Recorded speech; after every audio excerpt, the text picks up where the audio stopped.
Vikings, the greatest warriors ever known, feared and admired across the realm. Ready to fight once more for the glory and prosperity of their people. This particular village was home to two young Vikings, Vasker and Oddmar, destined for greatness by decree of the gods themselves.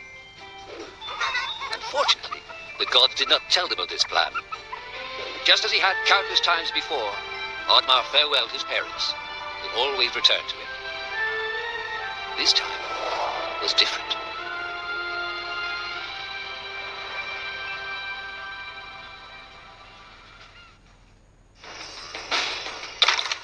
Years passed, and the Viking warriors continued on their pillaging voyages and grew ever richer.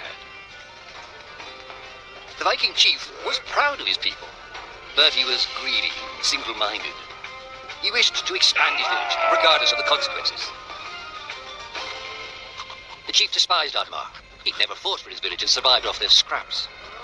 But the chief would tolerate this behavior no longer. Oddmar would have to single-handedly loot the forest, burn it to the ground, so their village may prosper. And if he refused, he would face the same fate as his old friend Vasker. After being ridiculed by his village, Oddmar ran home to his hut. Oddmar felt hurt and lost. He loved his people, but he couldn't be what they wanted him to be.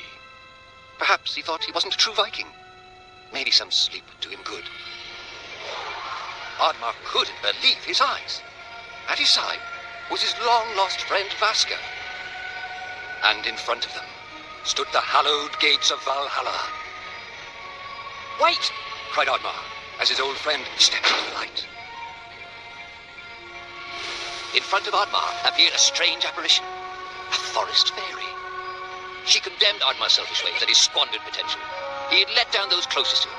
He did not deserve a place in Valhalla. But she offered him a deal, a great power. If used correctly, perhaps he could earn his place in Valhalla, but at a price. Oddmar woke up with excitement. What a strange dream. It felt so real. And how did this pouch get here? Was this what he saw in his dream? He looked inside the bag. A mushroom?